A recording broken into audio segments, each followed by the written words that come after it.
Dá para exercitar a escrita terapêutica em qualquer abordagem da psicoterapia na sua visão?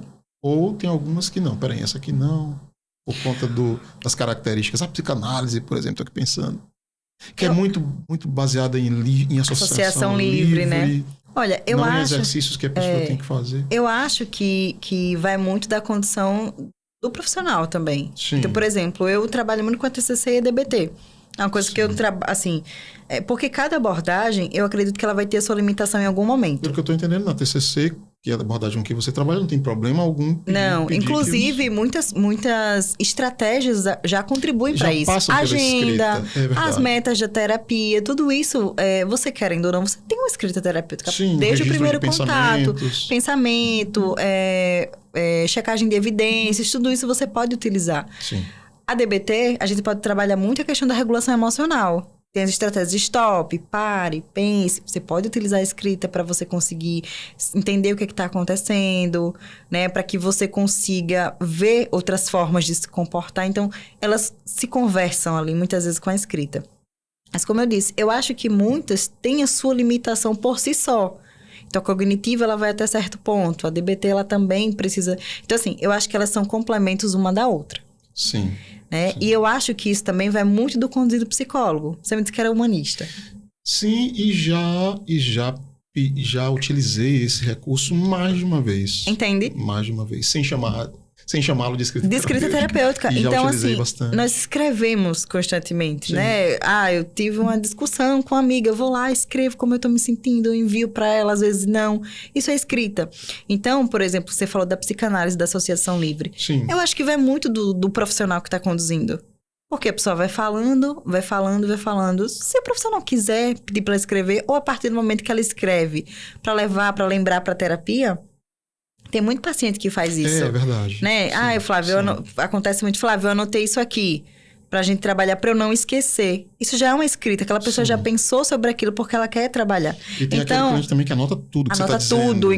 Eu tenho uma paciente que eu adoro ela. Ela vai com um caderno, ela vai anotando tudo. Parece que eu tô dando uma aula. Sim. E ela anota lá, Flávio, você pode repetir o que você falou?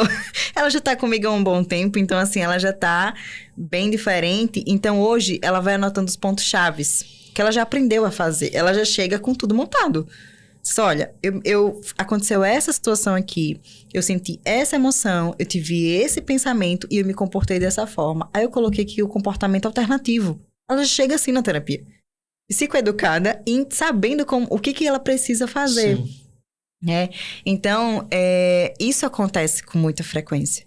Então, é isso que eu tô dizendo. Eu acho que vai depender muito do profissional e também do paciente. Tem pacientes que não vão gostar de escrever. Sim, sim.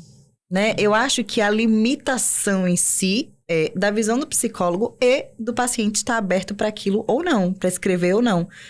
Porque também a gente entra naquele processo de, às vezes, não querer mexer em determinadas coisas. E a escrita, ela traz muito isso, porque você está pensando.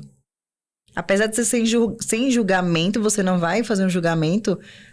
Tem pessoas que não conseguem. Não quero acessar isso agora, nem falando. Imagina escrevendo, né? E assim, e aí a gente também vai ali respeitando o momento daquele paciente, os acontecimentos, até ele estar mais aberto e disposto para trazer aquilo para terapia ou para escrita.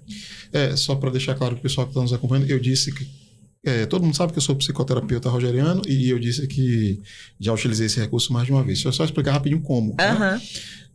Tem algumas coisas, na verdade, que eu gosto de fazer. E claro que isso depende das características do paciente, né? Da pessoa com quem a gente tá. Com algumas pessoas vai funcionar, com outras não. Então, por exemplo, uma coisa que eu gosto muito de fazer é usar metáforas literárias. Então, se a pessoa gosta de ler, se eu estou com uma pessoa que gosta de ler, eventualmente eu vou sugerir a ela que leia um determinado conto, né, que lê um capítulo de um determinado livro, e aquilo ali vai ser material para a gente trabalhar, colocar a pessoa em contato com a literatura. E a coisa da escrita, em Rogers a gente tem uma reflexão bem interessante. Rogers fala em eu real, eu ideal. Né? Sim. Então todos no escopo aí do eu, do self. O eu real é é a dimensão do self que o indivíduo tem plena consciência de que ele é do que ele é naquele momento. Virtudes e defeitos.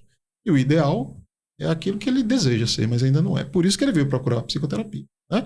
Porque ele ainda não é mais maduro, ele ainda não é mais amável, Ele ainda não tem muito controle. Então, tudo isso que ele ainda não é o que ele projeta ser. Então, eu peço às pessoas para pegar um pedaço de papel, fazer uma lista e colocarem de um lado os traços do seu real e projetarem o que elas gostariam, onde elas gostariam de chegar. Então, é uma coisa bem simples, mas que é um exercício que a turma gosta muito. Funciona muito assim para, digamos, destravar reflexões, né? Sim. No ambiente terapêutico. E aí a gente já pode pensar, sabe o quê? Sim. E metas? O que eu posso fazer para ser essa pessoa? Tem a ver com metas. Tem a ver, né? Então, por exemplo, na DBT a gente fala muito sobre construir uma vida que vale a pena ser vivida. Sim. E que vai muito dos valores de cada pessoa. Claro. Então, vou dar um exemplo. Eu quero ser um profissional melhor daqui a um ano. O que eu posso fazer para ser essa profissional? Eu tenho alguma referência de profissional que eu quero, né, me inspirar, alcançar talvez algumas conquistas que aquela pessoa teve? Então, o que eu posso fazer? Eu posso estudar, eu posso me dedicar a estudar 1 hora. Então, você vai tendo clareza do que você quer. Porque a gente sabe que a meta, ela tem prazo para ser alcançada. Então, eu vou traçando ali um plano para que eu consiga chegar onde eu quero. Então, esse é o meu eu atual e tem o meu eu ideal. O que eu posso fazer? Né? Perfeição a gente sabe que não vai existir. Não vai. Mas a gente pode traçar esse plano. O que eu posso fazer? Eu quero emagrecer, eu quero ganhar mais massa muscular. O que eu posso fazer, então? Aí eu vou lá e traço um plano. Quero adquirir hábitos. O que eu posso fazer? E a gente vai, né, escrevendo ali o que a gente pode fazer para se aproximar daquilo que a gente tem como ideal. E qualquer movimento nessa direção do ideal já é para ser celebrado, né? Já é celebrado, é uma conquista, né? Eu sempre gosto de dizer, assim, que cada pequeno passinho que a gente dá já nos tira do lugar de antes. Isso. Então, se eu dou um passo hoje, porque às vezes eu vejo muito isso, né? Você falou de literatura, de leitura. Flávio, mas eu não leio, eu não consigo terminar um livro, não sei o quê. O que acontece muitas vezes? A pessoa quer pegar um livro gigante e quer ler. Se você não tem esse hábito, é muito difícil você fazer isso. Mais devagar. Então, assim, lê uma página.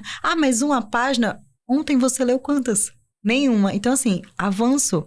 Eu li 2 páginas. Eu fiz uma caminhada de 10 minutos. Dei 3 voltas. É avanço. Né? Então, eu acho que quando a gente escreve, a gente consegue ver o que a gente pode fazer, o que é possível pra gente. E aí, a gente vai indo em caminho desse novo eu.